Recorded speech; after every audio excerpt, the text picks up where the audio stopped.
sobre la enseñanza de la filosofía en las universidades. Por Juan Valera.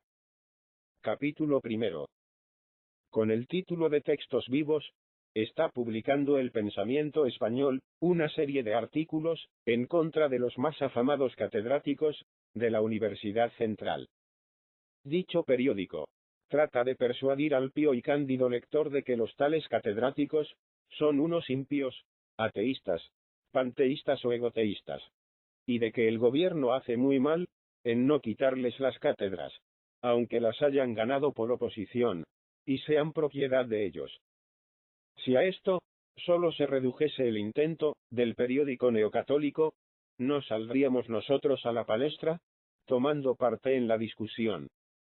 Los señores catedráticos ofendidos contestarían, si juzgaban a El Pensamiento Español verdaderamente digno de entrar en una polémica filosófica, que lo dudamos, sin que por ello pensemos en ofender al mencionado periódico. Su índole y su condición de diario, escrito deprisa como todos, no son lo más a propósito para tocar, sino muy de pasada, tan arduos y elevados asuntos. Por otra parte, un artículo sobre Dios, el origen de las ideas, lo infinito y lo finito, el pensamiento, el ser, y otras cosas por el estilo, se despegaría, y hasta bramaría de coraje de verse junto a otro artículo, sobre política, o sobre lo que por lo común se llama política en España. Por desgracia, los artículos de El Pensamiento Español tienen no poca trascendencia política, y por ello, nos creemos en la obligación de contestarles. Harto sabemos que el principal ataque del pensamiento va contra el ministerio, porque consiente, aplaude y premia en la universidad las mayores impiedades. Y harto sabemos que el sincerarse de esta acusación ante el público y el poner un correctivo a lo que dice el pensamiento es más inmediato deber de la prensa ministerial que de nosotros. Pero si la prensa ministerial no cumple con este deber, defendiendo a la situación de su pretendida complicidad en la propaganda del ateísmo o del egoteísmo, nosotros, sin defender a los ministros, que ni siquiera de un modo indirecto y nada comprometido, se atreven a indicar, por medio de sus órganos en la prensa, o que están en favor de los profesores, o que creen en el mal que el pensamiento señala, y procuran ponerle remedio, vamos a defender nuestras ideas. La libertad filosófica, la libertad del pensamiento humano, en las sublimes regiones de la ciencia. Y vamos a demostrar que el estudio de la filosofía moderna no repugna a la religión católica, y que los señores catedráticos pueden admirar y seguir hasta cierto punto las doctrinas de Krauss, de Hegel y de Fichte, sin dejar de ser católicos muy probados y ejemplares. No entraremos, porque ni nos sentimos capaces de ello, ni este periódico es a propósito para semejante controversia. No entraremos a discutir con el pensamiento español sobre el ateísmo, egoteísmo o panteísmo, que a los filósofos alemanes arriba citados atribuye audazmente, sin haber examinado sus doctrinas con detención, y tal vez sin haber leído sus obras. No queremos incurrir en la falta de respeto con que los místicos al uso tratan la ciencia más profunda, y aniquilan de una plumada el inmenso trabajo y la colosal reputación de unos hombres eminentísimos que consagraron al estudio una larga, honrada, noble y virtuosa vida. No queremos tratar cavaliermente a Hegel, a Fichte y a Krauss, y tacharlos, sin entenderlos y sin oírlos tal vez, de sandios, de presumidos, de pedantes, de inmorales y de irreligiosos. Para esto se necesita ser místico al uso, y parodiar aquel verso de la Atalia. Je cren Dio, cher Abner, en point d'autre crent. Pero de algún modo, hemos de empezar nuestro raciocinio. Y así supondremos que Hegel, Fichte y Krauss son impíos, no son cristianos buenos y ortodoxos. Se deducirá de aquí, que todo el que siga las doctrinas de estos filósofos, sea impío como ellos. Nos parece que no. Platón, Aristóteles, Zenón, Crisipo, Porfirio y otros muchos, entre los griegos, eran impíos. o panteístas, o materialistas, y no por eso los padres y doctores de la Iglesia han dejado de aceptar bastante de sus doctrinas, preciándose de platónicos, de estoicos o de peripatéticos. Es más, San Clemente de Alejandría ha llegado a decir que las doctrinas de los tales filósofos fueron para los gentiles una preparación evangélica, correspondiente a lo que fueron la ley y los profetas para los judíos. Así como Dios, dice el santo, dio profetas a los judíos, queriendo que se salvasen, así dio a los griegos filosofía, la cual los encamina hacia Cristo, como a los judíos la ley. Es claro que San Clemente, que define la filosofía como Cicerón, el conocimiento de las cosas todas por sus causas, en cuanto el hombre puede conseguirlo por medio de la luz natural, no ha de entender, al hablar con tanto encomio, de la filosofía griega, que es un simple método dialéctico, una mera arte sofística. San Clemente y todos los buenos católicos han tenido siempre otra idea más alta de la filosofía y del poder de la razón humana. En ella han visto algo de revelación divina y de comunicación del Espíritu con el Verbo, verificada naturalmente. A nadie se oculta el Verbo, dice a este propósito el santo citado. El Verbo es una luz general, que brilla sobre todos los hombres. El Verbo está difundido sobre todas las cosas. Resulta de aquí que la fe y la razón, la religión y la filosofía, tienen idéntico origen y fundamento idéntico, en Dios, siendo como dos revelaciones hermanas, que no pueden contradecirse, y que de hecho no se contradicen. Nadie niega que, filosofando, valiéndonos del natural discurso, podemos caer en errores. También partiendo de la doctrina religiosa, podemos incurrir en falsas consecuencias. Pero esto, así como no invalida la religión, tampoco invalida la buena y recta filosofía, de suyo excelente, y aportadora de algo divino, a la naturaleza del hombre, puesto que el conocer, es lo que más le hace semejante a Dios, de quien es la más acabada obra. Ni se diga que la filosofía fue buena y útil, mientras no hubo la luz del Evangelio, pero que ya es inútil y hasta peligrosa, con aquella luz sobrenatural. La filosofía y la religión giran, permítasenos la comparación, como dos astros en distintas órbitas, aunque dentro del mismo sistema, e iluminados por el mismo sol eterno, si bien con diversa intensidad y de diverso modo, y ambas iluminan a la vez diversos espacios del infinito mundo del espíritu. Condenar a la filosofía, cegados de un intransigente fanatismo, sería lo propio que si anhelásemos, por amor de la dulce y amorosa luz de la luna, apagar de un soplo el alegre y radiante esplendor del lucero del alba. Ni el catolicismo es una filosofía, ni la filosofía es, ni puede ser, jamás una religión. Hay dos grandes abismos en el alma del hombre, que no se colman con una sola de estas cosas, sino con ambas. Absurdo, horrible es querer privar al hombre de religión, pero también es absurdo, aunque no tanto, porque no todos los hombres han nacido para la ciencia, ni la ciencia es el pan cotidiano de todo espíritu, el querer acabar con la filosofía. Y de hecho es querer acabar con la filosofía, el condenarla toda, a no ver en ella una mera arte sofística, para discurrir y sacar corolarios sobre la doctrina cristiana. ¿Cuándo ha sido? ¿Cuándo se ha reducido a esto la filosofía? La filosofía no solo tiene otro modo de proceder muy independiente, sino que asimismo gran parte de los problemas que pretende resolver o que resuelve, carecen de datos en las religiones positivas, por donde su resolución pueda lograrse, ni rastrearse siquiera. La creencia y la ciencia son dos cosas muy diferentes, que responden a diversas facultades, potencias, virtudes o energías del alma humana, a saber, la fe y la razón, el pensamiento y el sentimiento, el alma discursiva y el alma afectiva. Unas veces, concurren ambas cosas en un mismo objeto, aunque partiendo de diversos puntos, y procediendo de distinto modo, y entonces mutuamente se corroboran. Otras veces, aunque no se contradicen, no es posible que coincidan y se den auxilio, porque aunque vayan al mismo término, y al mismo objeto final, no tienen la misma forma, ni se encuentran en el mismo progreso de su marcha, ni se ven juntas en la contemplación y el estudio de los mismos objetos intermedios. La religión y la filosofía tienen el mismo fin, la unidad, lo absoluto, lo indivisible, lo eterno, Dios.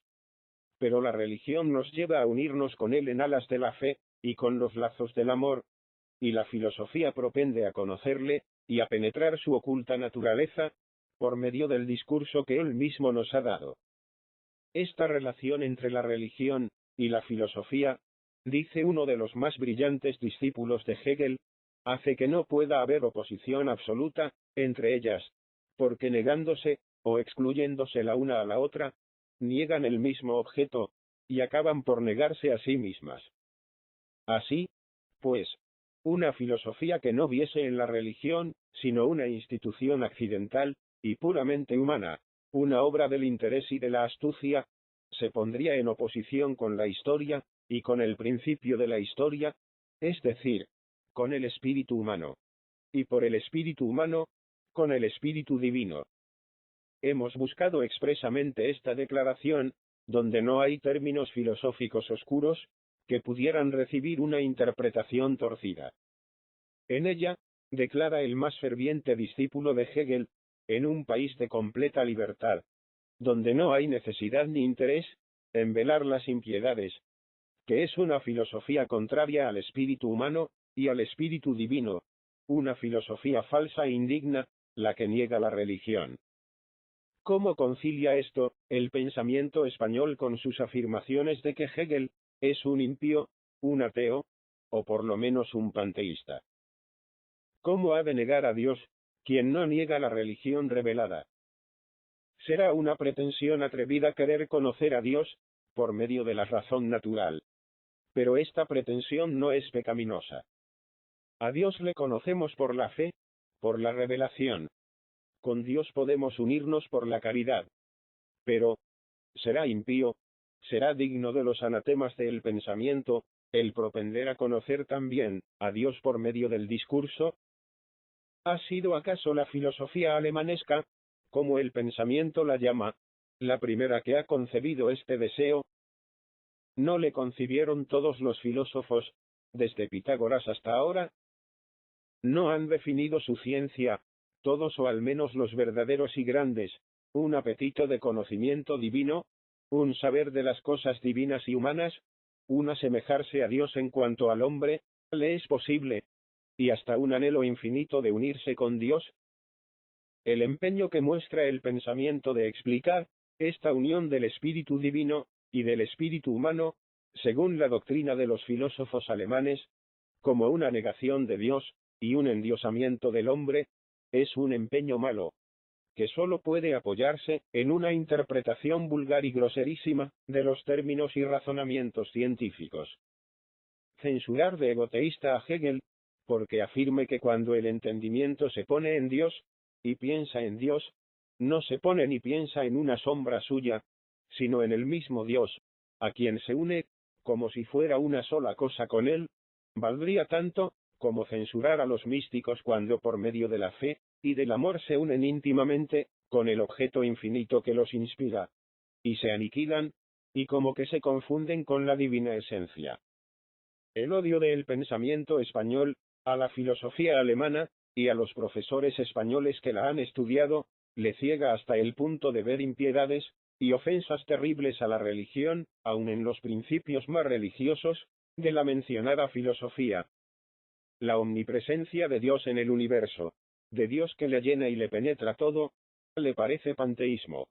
La aspiración al conocimiento de Dios, por medio de la razón, que se uniría místicamente a su objeto, como se une el alma por la caridad, y que constituiría el verdadero gnóstico, le parece egoteísmo. Y el deseo de conocer y de investigar los modos del ser divino, y su oculta naturaleza, término de la ciencia, por medio de la ciencia, le parece ateísmo. El único medio de pasar por religioso, para el pensamiento español es, Por lo tanto, no pensar en nada, creer maquinalmente lo que nos enseñan. Es no tener pensamientos, sino solo sentimientos e instintos religiosos. El pensamiento español, creyendo poner un San Benito y una coroza, con llamas y diablos, pintados a los señores catedráticos de la Universidad Central, ha condenado al mismo castigo a todos los filósofos griegos cristianos, desde San Justino hasta San Juan de Damasco, y a todos los filósofos de la Iglesia latina, desde San Anselmo hasta Malebranche. En todos ellos hay algo que ha venido a desenvolverse y a metodizarse con el tiempo, en esa filosofía germánica, que él tanto condena, y que, a pesar de sus errores, porque la razón es falible, y está sujeta al error, se halla animada del espíritu del cristianismo. Este, si bien no es una filosofía, vivifica la filosofía, como vivifica toda obra del espíritu.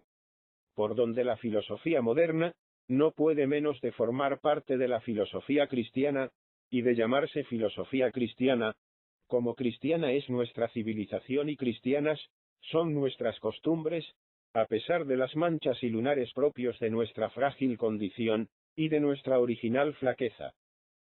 Que Hegel, que Fichte, que Krauss hayan tenido discípulos impíos, esto nada prueba.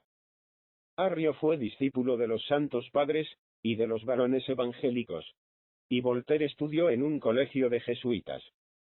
No es esto decir que nosotros comparemos a Hegel, ni a Fichte con los jesuitas de ahora, ni que tampoco los absolvamos de todo pecado, contra nuestra santa fe. Esto es asegurar que en gran parte, pueden ser seguidas sus doctrinas, sin dejar por eso de ser buen católico, quien las siguiere, y que muchos impíos como Bauer, Steiner, Strauss, Feuerbach y otros, no son impíos porque son discípulos de Hegel, sino porque son impíos. Ya veremos otro día, si el pensamiento español da algunas pruebas, más positivas que estas, de la impiedad de los catedráticos, de la Universidad Central, o si solo quiere, con exclamaciones, suspiros, lamentos y otras melancolías, arrojar de sus cátedras, a dignos e ilustrados profesores, y hacer que suban a ellas, algunos sacristanes ignorantes, y enemigos de la libertad, del progreso, y de toda idea propia del siglo presente. Capítulo 2. Vamos hoy, a fin de evitar interpretaciones torcidas, a exponer ligeramente, y despojadas de todo aparato científico, algunas de nuestras ideas sobre la filosofía, y a contestar luego a la acusación de hegeliano, que el pensamiento español dirige contra el señor Canalejas. Bueno es, con todo, decir que el señor Canalejas no es hegeliano, sino krausista, lo cual no importa lo mismo, como en su número del 11, supone el pensamiento, sino que importa una notabilísima diferencia, como el propio pensamiento reconoce en su número del 7, llamando a la doctrina de Krauss panteísmo moderado, y a la de Hegel panteísmo puro. Después demostraremos que ese panteísmo moderado no es más que panenteísmo, esto es, la doctrina filosófica, que afirma la existencia de Dios en todo lugar, por penetración y no por identidad de sustancia. Así dejaremos probado que el señor Canalejas, y por consiguiente el señor Sanz de Río, llegan por el proceso científico de su discurso, al mismo término de lo que sabemos, y creemos por fe, al conocimiento de que Dios está en todas partes, llenándolo todo. De que en Dios nos movemos, vivimos y somos, como decía el apóstol. De que, como decía San Agustín, yo no tendría ser si no estuviese en Dios, y ninguna cosa de las que son sería, si Dios en ella no fuese. Son algo, añade el santo en otra parte, porque tú les das el ser que tienen, porque te tienen a ti, y no son nada, porque no son lo que tú eres. Cualquiera de las anteriores frases, traducida al lenguaje moderno, de la filosofía alemana, sería condenada como panteísta, por los neocatólicos. Esto no es cavilación nuestra. Ya la experiencia ha venido en apoyo de lo que afirmamos, en un caso bastante parecido. El excelente y elocuentísimo señor Castelar, que, cualesquiera que sean sus opiniones políticas, no se ha de negar que es una persona sincera y fervientemente piadosa. Fue tan perseguido y acosado por los neos, como panteísta, que se llenó de escrúpulos, y se ofuscó hasta el extremo de apartar el universo de Dios y de aislarle, no dejando presentes en él, sino las leyes de la inteligencia divina. Los mismos neos, y si no los mismos neos, otros, se volvieron entonces contra el señor Castelar, culpando la alucinación en que le habían hecho caer, y declarándole ignorante del catecismo, el cual enseña que Dios está en todo lugar, por esencia, presencia y potencia. Ya hemos dicho que es superior a nuestro saber, y a nuestro ingenio e impropio, además de un periódico diario, el entrar en el estudio detenido de la filosofía alemana, para juzgarla y condenarla como panteísta.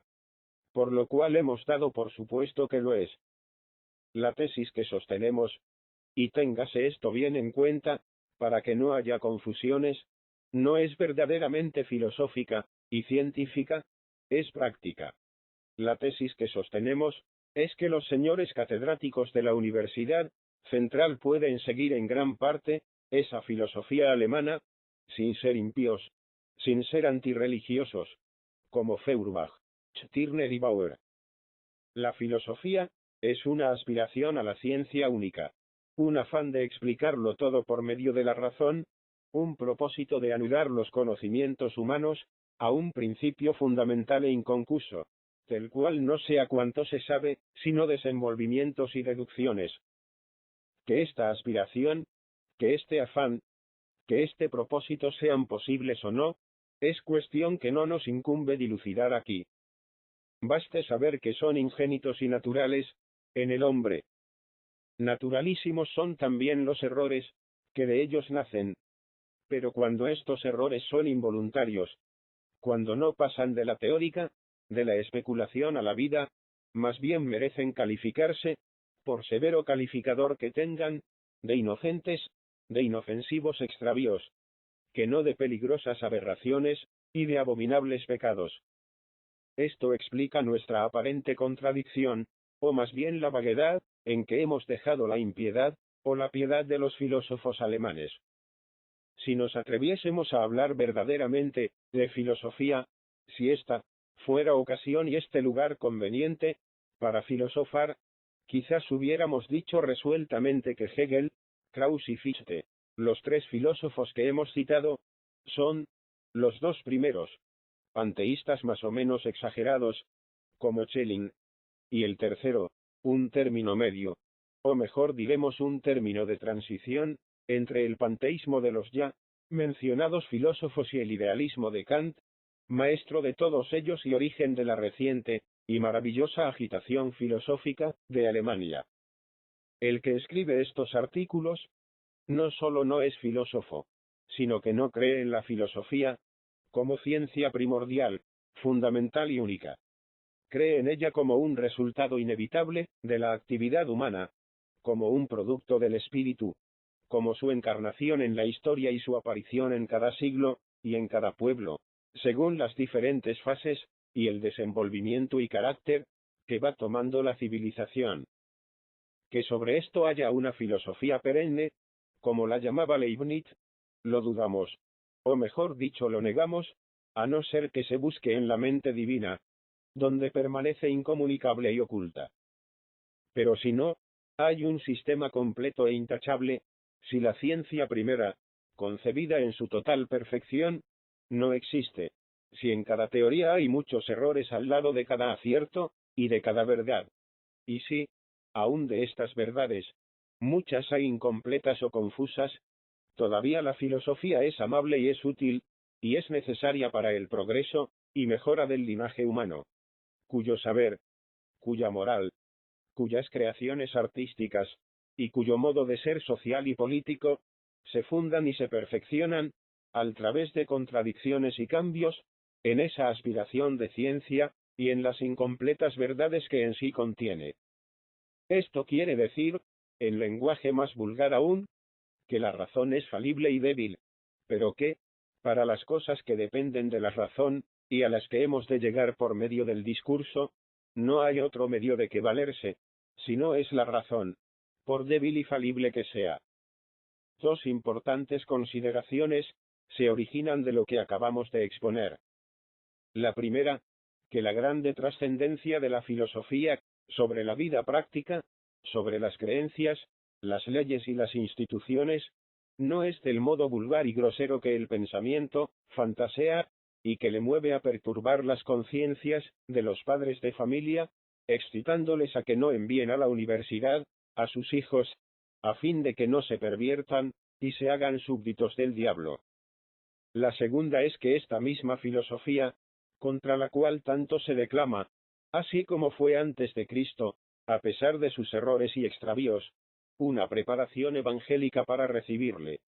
Así es después de Cristo, aun en aquellos sistemas que más adversos parece que le son, un desarrollo científico de las mismas ideas cristianas, un fruto precioso del alma de la humanidad, fecundada por la grande esperanza, y por el anhelo de perfección infinita que puso en ella el Evangelio. Para entender mejor la primera consideración, conviene hacerse cargo de que el primer problema de la filosofía es hallar la explicación del origen de las ideas, mostrar racionalmente, sin apelar a un milagro, o sin limitarse a lo que nos dicta el sentido común, la relación que hay del sujeto al objeto. Pasar del sujeto al objeto. Cuando es idealista la anterior filosofía, o reivindicar el valor del sujeto. Cuando la filósofa es sensualista. Estos problemas, que atraen de una manera irresistible la atención de los pensadores, no están resueltos en las divinas letras, ni era menester que Dios nos los declarase, dejándonos omniscios y ociosos, sin que el discurso que nos ha dado nos sirviese para nada, sino para cosas materiales y ruines. No se ha de extrañar, pues, que los hombres traten de resolver estos problemas, forjando teorías más o menos acertadas, y según las cuales son llamados o sensualistas, o panteístas, o idealistas, inclinándose sin remedio a uno de estos tres lados, a no ser que pretendan guardar un término medio, y vengan a llamarse espiritualistas. Muy largo de explicar sería, pero es lo cierto que, en el momento de la historia de la filosofía, en que vivimos, el espiritualismo, y el eclecticismo o sincretismo filosófico, casi vienen a confundirse. Los grandes filósofos son tachados de idealistas, de panteístas o de sensualistas, y se espera a alguno que eleve el espiritualismo a la altura a que el moderno movimiento filosófico ha elevado los otros sistemas. Entretanto, los espiritualistas, o se hacen eclécticos, y van a espigar, por decirlo así, en el campo de sus enemigos, componiendo sus teorías con fragmentos de las otras, o tienen que retroceder a Descartes, Bossuet, Newton y Leibniz, y suponer que desde entonces no se ha adelantado nada, lo cual es falso, a todas luces. Para esto, sería menester hacer caso omiso del escepticismo de Hume, de la crítica negativa de Kant, y de la maravillosa teoría de lo infinito, del hebreo Spinoza. Todos estos son pasos que ha dado el espíritu humano, dejando profundísimas huellas que no pueden borrarse, y abriendo nuevos caminos. Los espiritualistas no pueden, pues, quedarse atrás, o venir por medio de sus contrarios, hasta donde están sus contrarios. Tienen que adelantarse con movimiento e impulso propios. Mientras esto no se logre, no se ha de extrañar que Bonald, neocatólico, sea tachado de panteísta como Hegel, y que Donoso Cortés sea tachado de sensualista, como el barón Dolbacho como Cabanis. Por la fe, por el sentimiento, hay, sin duda, un abismo entre estos hombres. Por el pensamiento filosófico, se tocan. Ni vale decir que sentada una premisa, las consecuencias son idénticas siempre, porque hay diversos modos de deducir consecuencias, y en las consecuencias prácticas no interviene solo, como instrumento la razón, sino también la fe, la imaginación y el afecto. Santo Tomás, doctor de la Iglesia, pasa por idealista como Fichte. Malebranche, piadosísimo y fervorosísimo cristiano, pasa por panteísta como Spinoza. La segunda consideración a menester, también de comentario. La filosofía moderna es un desarrollo científico de las ideas cristianas, es filosofía cristiana hasta en sus errores, como son cristianas las herejías, pero de diferente modo, y con muy otra independencia. A no ser así, confundiríamos la teología dogmática con la filosofía. Ambas se valen de la razón como instrumento, pero la primera tiene por primeros principios lo revelado sobrenaturalmente, y la segunda, los que son innatos en el alma, y los que vienen a ella natural, e inmediatamente del mismo Dios. Las formas del entendimiento y lo absoluto. Es, sin embargo, cristiana la filosofía, porque sigue la dirección, y se mueve con el impulso que imprimió el cristianismo a todos los seres humanos, animándolos con una esperanza infinita, y haciéndolos capaces de un progreso, más allá de cuyos últimos límites, estará el cristianismo siempre, sin que nada se le adelante. Esto es lo que no quieren, o no saben entender esos hombres de poca fe, y de miras estrechas, a quienes llaman neocatólicos. La utilidad de la filosofía independiente, de la obra de la razón, aparte de la obra de la fe, es evidentísima. La fe da la intuición de ciertas ideas, pero no las determina científicamente. El hombre de fe, que no es filósofo, o que vive en una época no filosófica, tiene que revestir de imágenes lo dictado por la fe, y tiene que acomodarlo al grosero sentir del vulgo, para que el vulgo lo perciba. La filosofía es la que educa al vulgo, y le prepara para que comprenda de una manera digna ese dictado. En este concepto podemos decir, por ejemplo, que la filosofía ha agrandado la idea de Dios, ha hecho su conocimiento más cumplido. Desde el Dios que tiene que pintar Isaías, para que le entienda el pueblo hebreo, pueblo bárbaro y sanguinario, que pedía al cielo en sus oraciones, que le diese poder estrellar contra las peñas a los hijos pequeñuelos de sus enemigos. Desde el Dios que baja de la cumbre de Edom, caminando con majestad, en la muchedumbre de su fuerza, y con las vestiduras teñidas de sangre, por haber pisoteado a los pueblos en su ira, como el pisador pisa las uvas en el lagar, hasta el Dios de Bossuet, de Newton o de Leibniz, nos parece que media alguna distancia. La distancia, con todo, está en la imagen, en la forma, no en lo que ha ganado el objeto, sino en lo que ha ganado el sujeto, que ha de comprenderle. Bossuet, Newton y Leibniz no han corregido el Dios de los hebreos, lo que han corregido es el espíritu humano, para que mejor le comprenda. Por el mismo orden, se puede discurrir sobre la malhadada expresión del señor Canalejas, que tantas exclamaciones patéticas ha inspirado a el pensamiento. Nuestro Señor Jesucristo no quiso hablar por parábolas, ni explicar de un modo oscuro, sino de un modo terminante y claro, sus preceptos morales. Pero en los tratados de moral, en la deducción científica, racional y metódica de aquellos preceptos, cabe más o menos bondad, según el tiempo en que se escribe, y la persona que escribe. Así, por ejemplo, puede uno creer y afirmar que el destino del hombre, y la instrucción para la vida bienaventurada, de Fichte, son tan morales, son tan sublimes y tan bellos, que corrigen los tratados del padre Sánchez, sobre matrimonio, gritos del infierno, del padre Boneta, estragos de la lujuria, del padre Arbiol, y casos raros de vicios y virtudes de no recordamos qué otro padre. Hasta casi se puede aventurar la opinión de que dichas obras de Fichte valen más que el Larraga.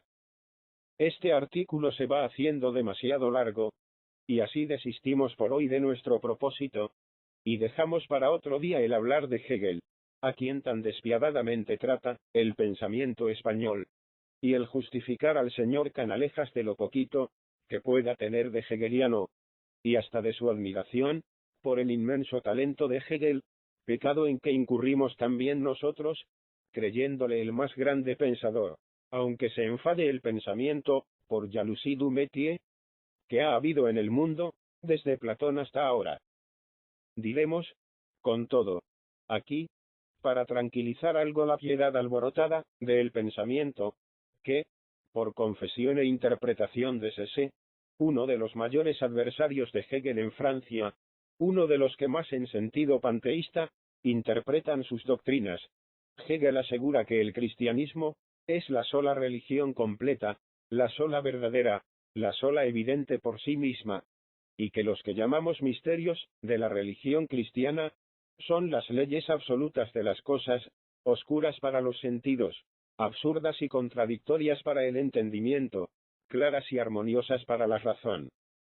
Ya ve el pensamiento que el delito principal de Hegel no es negar el cristianismo, es querer explicarle.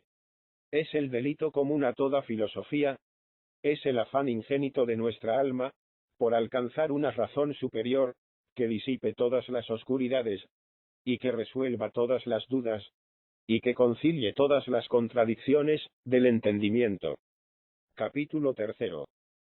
Si algún valer tienen nuestros artículos, es la buena fe con que están escritos, buena fe que deseamos que reconozca e imite nuestro adversario el pensamiento, quien no debe extrañar que en cierto modo tenga que salir incompleto nuestro propósito.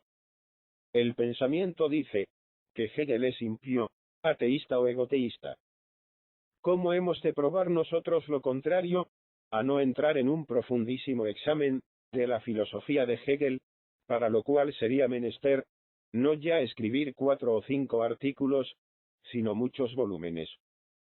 Bastante más de 400 páginas emplea Gilm en exponer y juzgar a su modo la filosofía de Hegel, y confiesa que es imperfectísimo su trabajo, y que presenta innumerables oscuridades.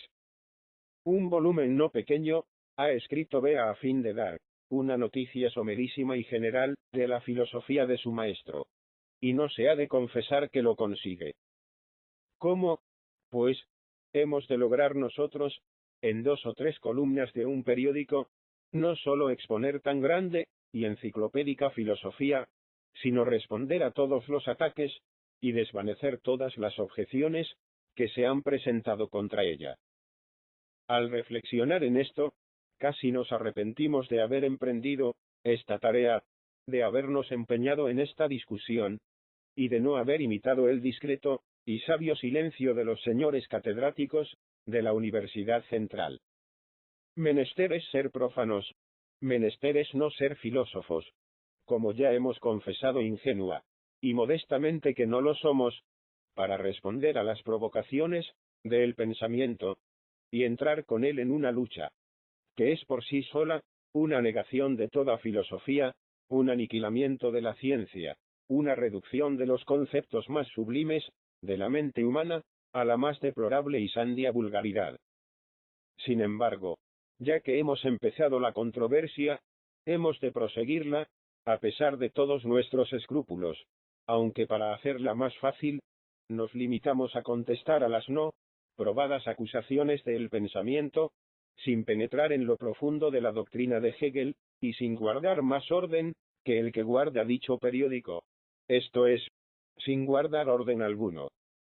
La primera acusación del pensamiento contra Hegel es porque Hegel afirma que Dios está en lo que ha de ser, que Dios es lo que ha de venir, que Dios es infiel.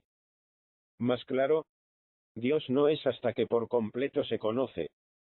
Dios se conoce en la inteligencia o en la razón, y la razón, que está en el hombre, no ha llegado a conocer a Dios por completo. Lejos de encubrir con sutilezas el concepto de Hegel, le presentamos, a propósito, de la manera más descarnada y vulgar, a fin de que la blasfemia, real o aparente, se disimule menos. Veamos ahora si hay, en efecto, esa blasfemia. Desde luego tendrá que confesar el pensamiento, que si Hegel, al hablar aquí de Dios, habla de la idea de Dios, no blasfema, sino que expresa un concepto enteramente cristiano. Dios no es. Dios, en su plenitud, no está en el alma humana, sino como un llegar a ser, como una esperanza, como un deseo, que sólo realizarán, o el amor o el conocimiento, o la religión, o la filosofía, o por mejor decir, ambas cosas. Por esto exclamaba San Agustín: Dadme gracia, Señor mío, para que yo sepa y entienda cuál de estas dos cosas es la primera. O invocaros o loaros. O si es primero el invocaros que el conoceros. Pero, ¿cómo os invocará el que no os conoce? Hasta aquí, esto es, en el supuesto de que ese llegar a ser de Dios, se entiende de su idea y no de Dios mismo, nos parece que no contradirá nuestra explicación el pensamiento, ni la tendrá por heterodoxa. Salvo para algunos bienaventurados, que por amor y conocimiento han poseído a Dios, y se han unido a Dios en esta vida mortal, para todo el género humano. Que es de lo que aquí se trata, Dios está en el llegar a ser, Gott ist im Werden. Pero replicará el pensamiento, nosotros negamos el supuesto, porque si bien Hegel, al hablar de Dios, habla de la idea de Dios, Hegel confunde, identifica y unimisma lo real, y lo ideal, por manera que esa idea de Dios y Dios, son una sola cosa. Dios, por lo tanto, no tiene conciencia de sí hasta que el hombre llega a tener la de Dios. La idea se desenvuelve en un perpetuo llegar a ser, y ese desenvolvimiento perpetuo, ese progreso infinito, ese movimiento sin reposo, es lo que Hegel llama Dios, lo cual es una espantosa blasfemia. Salvo que estas cosas no se deben entender de un modo grosero, ni se pueden expresar en términos vulgares, ni se comprenden aisladamente, y antes bien parecen, explicadas así, extravagancias o dislates ininteligibles, como lo parecería el cálculo integral, a uno que no supiese ni geometría, ni álgebra. Creemos que es posible responder vulgarmente a las antedichas dificultades. Y vamos a intentarlo. Reflexione el pensamiento, en que todo el proceso de la idea, en que todo ese desarrollo progresivo, en que todo ese adelanto de la indeterminación, a la determinación, del ser en abstracto, que se confunde con la nada, al ser que todo lo contiene en sí, y del pensamiento que se ignora al pensamiento, que se repliega en sí y se conoce, todo se da o se pone, o se construye dentro de la noción, o mejor diremos dentro de la categoría, de tiempo, de duración, que es una forma de nuestro entendimiento limitado. Rompa, luego, con la imaginación ese límite, salve la barrera del tiempo, y ya no habrá para la idea, ni pasado, ni futuro, sino que vivirá, y será en una eternidad inmutable, en la plenitud de su esencia, y con todas las perfecciones y atributos, que en sí contiene, los cuales no llegarán a ser, sino que serán en lo eterno, y desde Abba eterno. Después de que nuestro estimado colega haya concebido esa eternidad, vuelva a leer las palabras de Balmes, que cita en su artículo, y que son como siguen. La idea de Hegel es una especie de abismo sin fondo. El ser absoluto, encerrado en sí mismo en cuanto no contiene las esencias o los tipos ideales de todo, anteriormente a toda manifestación, forma el objeto de la lógica. A esta época de ensimismamiento, sigue otra de manifestación en el espacio. He aquí la naturaleza, el mundo corpóreo. A esta sucede la concentración, una especie de reversión sobre sí mismo. Entonces nace la conciencia. He aquí el espíritu. Esta conciencia va perfeccionándose. Llega al estado de libertad, se desenvuelve en el arte, en la historia, en la religión, y se manifiesta en la filosofía absoluta. No conoce ya el pensamiento, que las objeciones que ha presentado tienen más de burleta pedestre que de serias y de profundas objeciones, pues que hemos de concebir este desenvolvimiento de la idea dentro de un tiempo divisible y hasta cierto punto finito, y hemos de decir: Dios estaba ocioso y ensimismado hasta el año de tantos, en que creó el mundo, etcétera, etcétera, etcétera. No comprende el pensamiento que esta burleta, si algún valer tuviese, lo mismo, se volvería contra la filosofía de Hegel, que contra las cosas más santas. ¿Qué hacía Dios, solo con su verbo, hace 7 u 8 mil años, antes de que crease el mundo. ¿Dónde estaba su verbo? ¿Qué manifestación daba de su sabiduría y de su omnipotencia creadora? ¿Estaba Dios ensimismado y ocioso? ¿Era un abismo insondable? ¿Era el ser anterior a toda manifestación? ¿O qué era? ¿No reflexiona el pensamiento, que esto es encerrar dentro del tiempo, al ser infinito, y querer explicarle después, sujetándole a las condiciones del tiempo, en el cual viven o se manifiestan los seres finitos? ¿Cuándo ha dicho Hegel, ni cuándo ha dicho nadie, que no pretenda travesear y divertir un poco a la gente devota, que Dios, según ciertos impios, se está formando y va creciendo, y que en tal época era de este modo, y ahora de este otro? El proceso de la idea, el incesante movimiento progresivo de la historia, lo real y lo ideal, que son una cosa misma, en la filosofía hegeliana, no podemos menos de concebirlos nosotros, en nosotros, como una sucesión, como una duración, porque vivimos en el tiempo. Pero en Dios mismo, ¿cómo han de entenderse por un arte tan rastrera? Lo propio, o algo semejante, puede decirse de la inmanencia de las cosas en Dios. Dios está presente en todas las épocas, en todos los momentos, y nuestro colega divide a Dios en momentos, y le divide como si fuera divisible, a fin de burlarse de Hegel, que no le ha hecho daño ninguno. Lo mismo puede hacer con el espacio, materializando a Dios, y dividiéndole, y localizándole en el espacio, a fin de presentarnos la filosofía de Hegel, como un panteísmo absurdo. El pensamiento no quiere reconocer que causaría mucho daño a la religión, si la religión pudiera sentirse de sus ataques involuntarios, con esa manía que tiene de hacer creer que todos los nobles y grandes espíritus del siglo presente son enemigos de la religión. Por otra parte, ¿qué sano juicio puede haber en querer persuadirnos de que Hegel era un loco? ¿Y a propósito de qué acusa el pensamiento de locura a Hegel? A propósito de que Hegel ha dicho que hay una razón superior al sentido común, y aún al entendimiento vulgar y no filosófico.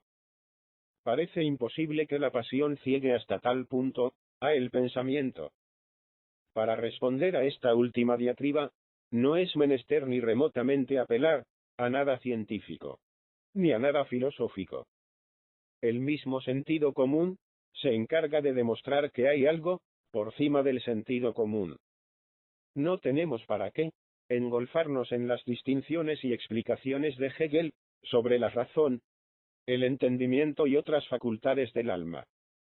En cualquiera cosa, hasta en la más trivial, se ve que el sentido común yerra, y que una razón superior le corrige. El sentido común nos ha dicho, por ejemplo, durante muchos siglos, que el Sol giraba en torno de la Tierra, y solo hará 200 o 300 años, que la razón superior nos descubrió, por medio de Copérnico y de Galileo, que era la Tierra la que giraba. Otra acusación contra Hegel, y contra el señor Canalejas, se funda en esta frase. Hegel establece la identidad sobre lo contradictorio. Solo a el pensamiento, y a los de su secta se les puede ocurrir, sin entrar en más examen ni aclaraciones, el afirmar que esta identidad, no de lo contradictorio, sino establecida sobre lo contradictorio, vale tanto como decir que lo bueno y lo malo, lo justo y lo injusto, lo torpe y lo honesto, el ser y el no ser, la verdad y la mentira son una misma cosa. Esa no sería unidad o identidad sobre lo contradictorio, sino de lo contradictorio. Esa no sería una síntesis superior, en que se resolvería la antítesis, sino la ridícula suposición de que dos tesis contrarias eran una misma tesis, aun en el momento de ponerse como contrarias, y sin atender a un principio más alto que viniese a conciliarlas y a comprenderlas. Por lo demás de esta identidad o unidad, sobre todo, hasta sobre lo contradictorio, es Fray Luis de León tan apasionado como Hegel. El señor Núñez de Arenas, cito, en su discurso inaugural, un párrafo en que terminantemente se dice: consiste, pues, la perfección de las cosas en que cada uno de nosotros sea un mundo perfecto, para que por esta manera, estando todos en mí y yo en todos los otros, y teniendo yo su ser de todos ellos, y todos, y cada uno de ellos teniendo el ser mío, se abrace, y eslabone toda aquesta máquina del universo, y se reduzca a unidad, la muchedumbre de sus diferencias, y quedando no mezcladas, se mezclen, y permaneciendo muchas, no lo sean. Y para que extendiéndose, y desplegándose delante los ojos, la variedad y la diversidad, venza y reine, y ponga su silla la unidad sobre todo. A ver si esto no es pedir también la identidad sobre lo contradictorio. A ver si este anhelo, según el citado Fray Luis, no es, si llega a cumplirse, la perfección de todas las cosas, que siendo una y conteniendo a las demás en sí, se avecinan a Dios, que en sí lo contiene todo, esto es, que todo lo concilia, que todo lo identifica, y que está sobre todo, sin que haya nada para él contradictorio, porque lo contradictorio está por bajo de Dios, en nuestro entendimiento. Así es que nuestro entendimiento se avecina más al divino, conforme va resolviendo contradicciones, y reduciéndolas a la unidad superior, a que aspira. Decididamente, si Fray Luis de León hubiera vivido en nuestros días, el pensamiento le hubiera condenado como impío, y hubiera clamado para que los padres no enviasen a los hijos a la universidad, a oír sus explicaciones. Excusado sería repetir en cualquiera otra ocasión, pero no lo es cuando se disputa con el pensamiento, que no exponemos aquí la doctrina de Hegel, ni la defendemos en todo, y por todo de los ataques que contra ella se han dirigido, ni respondemos de las interpretaciones impías que, ora sus adversarios, ora sus más exagerados y vehementes discípulos, han podido darle. Nosotros no defendemos más que a un catedrático de la Universidad Central, y con él a los demás catedráticos, por lo que acepta no se puede suponer que aceptan, en vista de sus escritos, de la doctrina de Hegel. Y a estos los defendemos solo de las acusaciones del pensamiento español. Entrar en otras cuestiones sería muy hondo para nosotros, estaría por cima de nuestro cortísimo saber, y no vendría a propósito en un periódico político. Nosotros, al defender a los catedráticos, defendemos al gobierno, al Consejo y a la Dirección de Instrucción Pública, al orden de cosas actual, en cuya virtud esos catedráticos enseñan. Y lo confesamos con lealtad a el pensamiento. Sus razones serían válidas, tendrían por lo menos bastante vigor, en nuestro sentir, si probasen que los tales catedráticos eran heterodoxos en sus escritos, y no estaban conformes con la doctrina cristiana. Nosotros amamos, y deseamos la libertad del pensamiento. Queremos que todo ciudadano pueda emitir libremente sus ideas. Pero en la Constitución presente del Estado, el Estado es católico, exclusivamente católico, y la educación que da, ha de ser exclusivamente católica también. Y no se arguya que los catedráticos pueden escribir de un modo para el público, y enseñar en el aula de otro modo. Esta defensa es una ofensa. Es dudar de la buena fe de los catedráticos, es declararlos hipócritas. Los catedráticos, si son dignos como no lo dudamos, no pueden fingir creencias oficiales que no tienen. La cuestión, pues, está en demostrar, como creemos haber demostrado, que esa heterodoxia de los catedráticos es una mala cavilación del pensamiento, el cual comprende de una manera estrechísima, así la religión de nuestros padres, como las ideas modernas que no pueden menos de tener, y en que no pueden menos de estar embebidos, los hombres científicos de ahora. Por eso no acierta a concebir el pensamiento, que pueden muy bien conciliarse estas cosas, y que, aun suponiendo que Fichte y que Hegel, y que Krause fuesen unos impíos, pueden ser clausistas, fichtianos o hegelianos, los catedráticos de ahora, como los catedráticos de hace 2 siglos, eran estoicos, platónicos, o peripatéticos, sin que Crisipo, Platón y Aristóteles fuesen canonizados. Hasta ese mismo endiosamiento del hombre, que tanto espanta el pensamiento español, puede explicarse y se explica católicamente. Y no dudamos de que así lo explicará todo catedrático de nuestras universidades e institutos, por hegeliano que sea.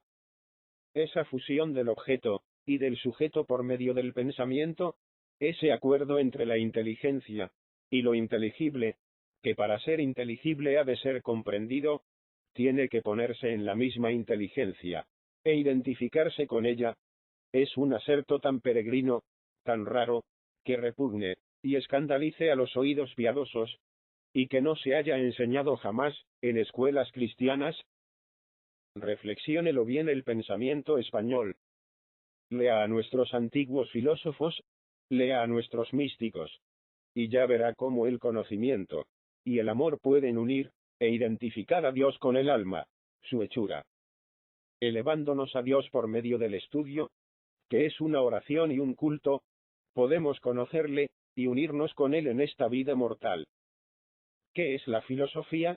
Como dice Platón, más que el apetito de la sabiduría divina.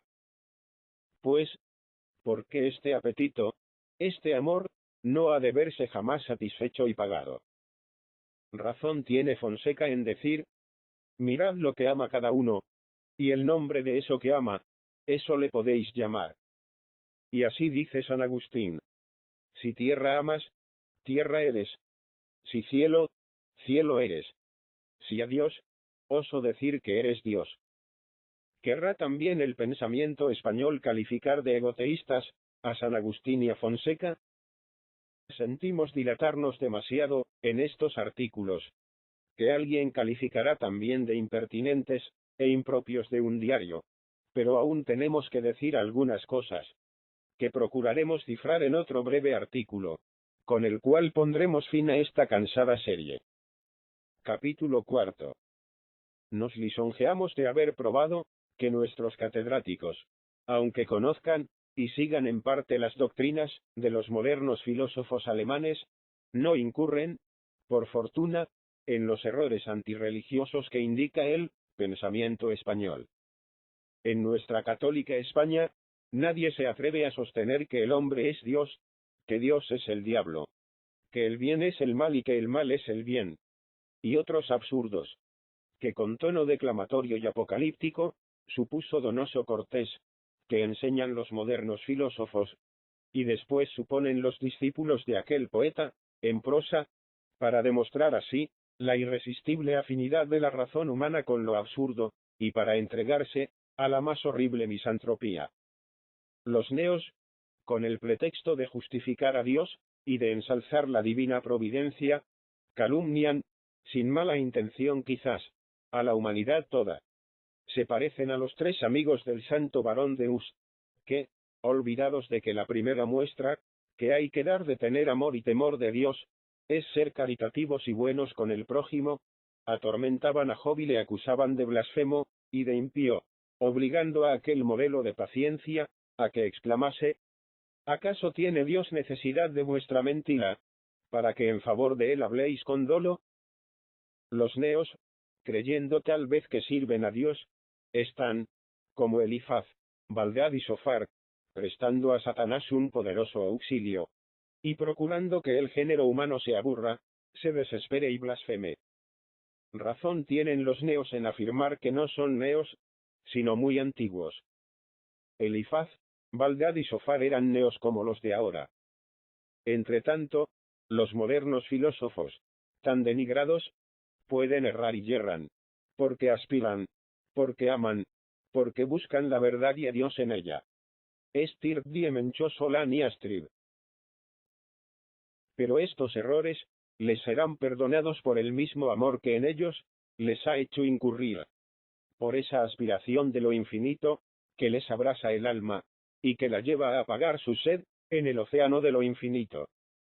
La inteligencia podrá extraviarse, pero el corazón busca y halla su digno objeto, y permanece unido a él. Porque, como dice el místico alemán, wenn du ihm dein Herz gegeben, so ist auch seines ewig rein. Una calidad sobre todas, hay que aplaudir en la filosofía alemana, y en el gran movimiento científico y literario, que ha nacido de ella, una cualidad que ejerce, o ha de ejercer, una influencia benéfica en la ciencia, en la literatura y hasta en las costumbres, y en la política de los pueblos neolatinos. Una calidad que resplandece en casi todos los grandes pensadores alemanes, desde Leibniz hasta acá, ora sean creyentes, ora panteístas, ora sean católicos, ora no católicos. Esta calidad es el optimismo. Cándido y el doctor Pangloss no han muerto. Ambos viven aún en Kant, soñando con la paz universal. En Schelling, en Hegel y en Fichte. En Krause tan honrado y tan amoroso. En Goethe que ni acierta a hacer, ni quiere hacer del diablo sino un buen diablo. Que no está del todo mal con Dios. En los místicos como Novalis. Y hasta en los neocatólicos como Jacobi, y los Schlegel, que distan mucho de ser maldicientes, y aborrecedores del género humano, como nuestros neocatólicos. Los atrevimientos de algunos filósofos alemanes, sus extravíos heterodoxos, todo nos parece que puede ser modificado y corregido al adoptar su filosofía, un católico. Mejor se puede conciliar con nuestras creencias a Hegel que a Aristóteles, a Fichte que a Zenón, a Krause que a Plotino o a Porfirio. Lo único de nuestras creencias, que nos parece difícil de conciliar, y lo confesamos ingenuamente, es la eternidad de las penas. El sentimiento profundo y excesivamente optimista de la moderna filosofía alemana, y el concepto de ese llegar a ser, de ese perfeccionamiento ilimitado, de esa unidad del bien, a la cual van a reducirse todas las cosas, se oponen a ello. Pero conviene tener en cuenta que la razón no niega. Lo que hace, es declarar que no comprende esa tremenda justicia, que no acierta a ponerla en consonancia con la bondad suprema, que no concibe el mal sino como un accidente, como un fenómeno transitorio, efímero, y no como algo de constante, perenne, y en cierto modo coeterno con el bien.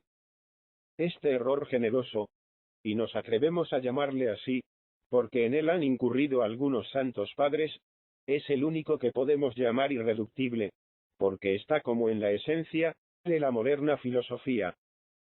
Pero, ¿no puede el hombre creer por fe algo que su razón se resista a aceptar natural y racionalmente? No queremos penetrar más adentro en esta cuestión temerosa, y nos limitaremos a citar aquí algunas palabras de Richter, exponiendo la doctrina de San Gregorio de Niza. La exposición no puede ser infiel.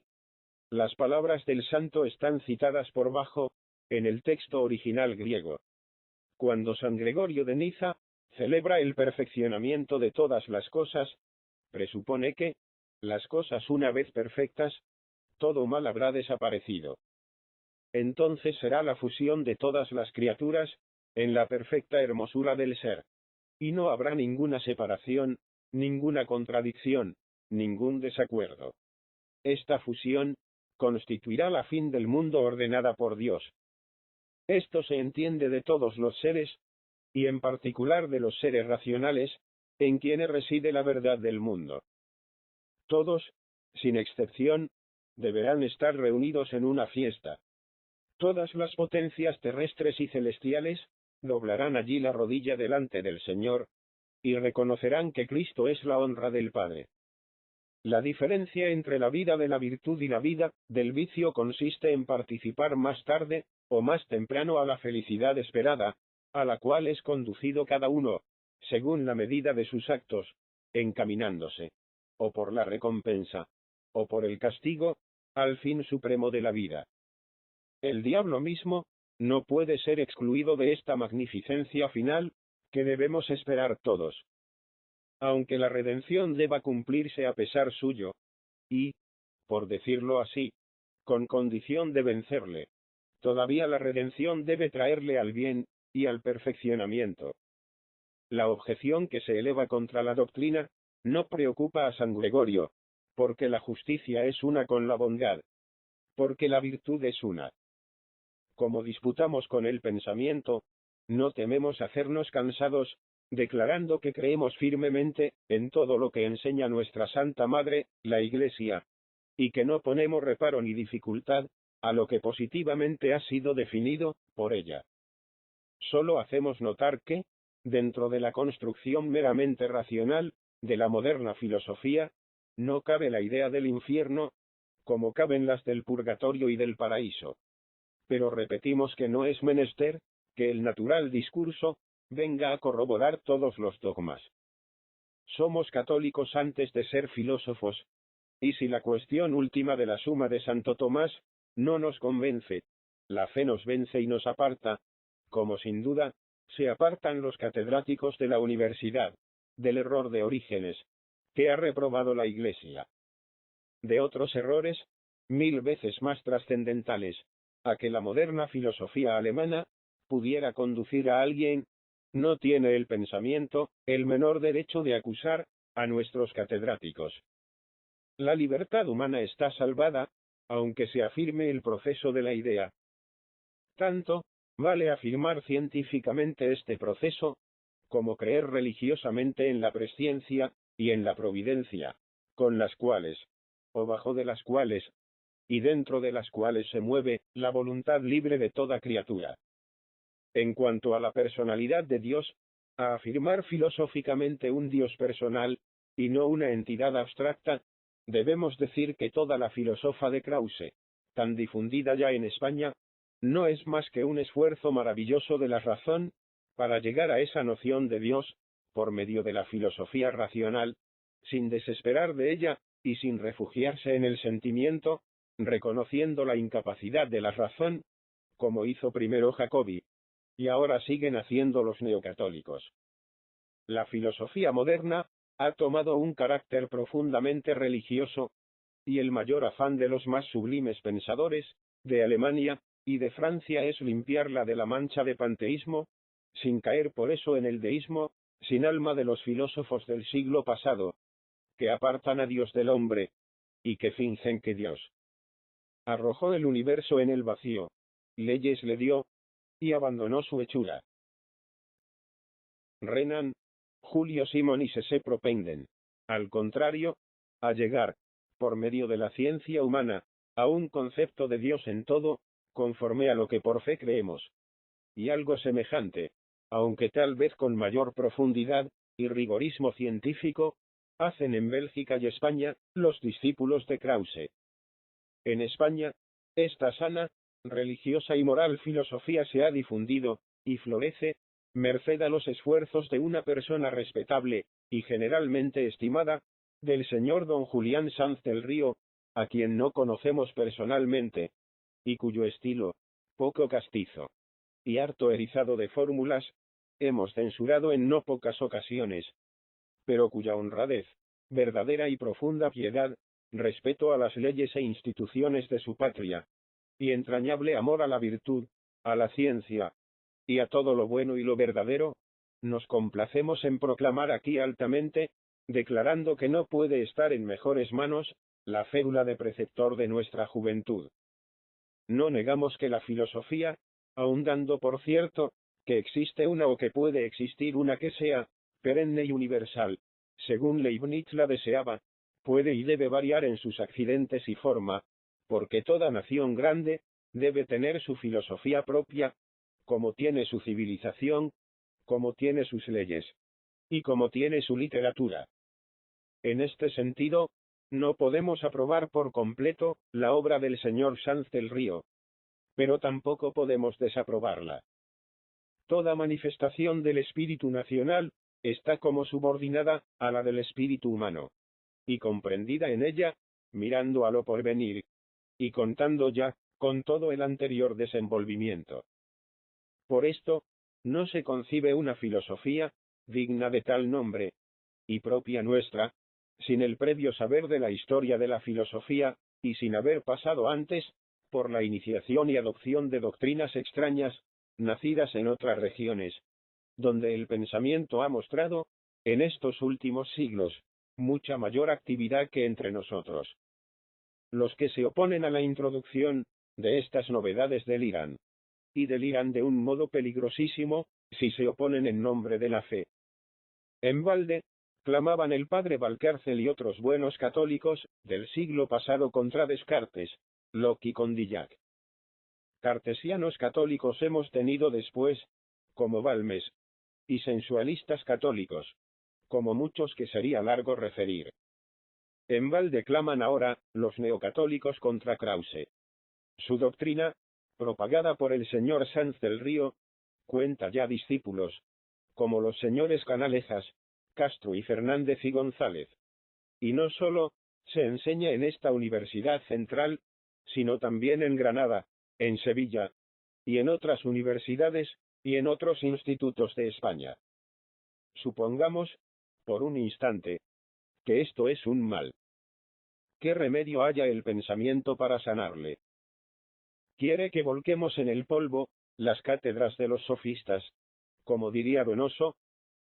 Quiere que se marque arbitrariamente una época de la historia en que las naciones cristianas empezaron a corromperse, la época de la Reforma o la del Renacimiento, y que se borre de la mente de los españoles todo lo que después se ha pensado y se ha progresado. Díganos de una vez clara y terminantemente lo que quiere, porque no le comprendemos. Si quiere que volvamos al estudio de nuestros antiguos autores, para que seamos ortodoxos y castizos, mejor hacen esto los clausistas que los neocatólicos, los cuales reciben su ciencia de Bonald, de Demestre, de la Battegom, y de otros autores franceses. Ya ha visto el pensamiento, como el señor Núñez Arenas le citaba a Fray Luis de León.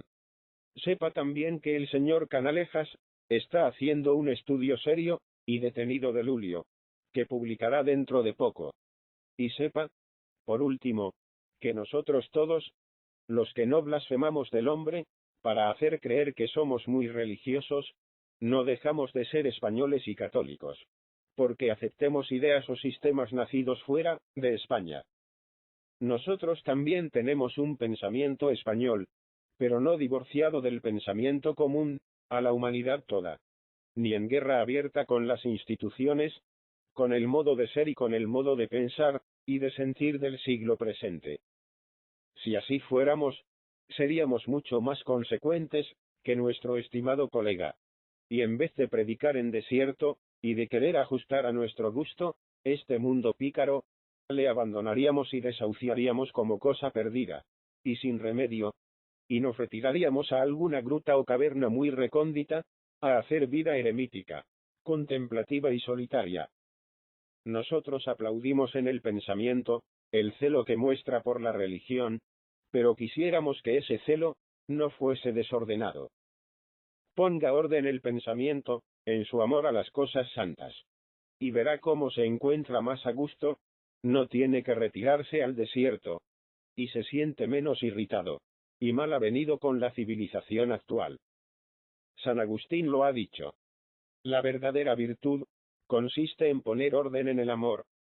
Con que así ponga orden el pensamiento en el suyo, dele su parte al prójimo, y no fatigue al género humano con sus declamaciones y jeremiadas. Conviértase de nuevo el pensamiento al liberalismo, persuádase de que la filosofía y la religión no son enemigas irreconciliables, y deje que España progrese y produzca grandes pensadores como otros pueblos, y ya verá cómo se alivia de ese malestar que le aqueja, y casi llega a persuadirse de que es más cristiano, más español y más pensamiento, que en el día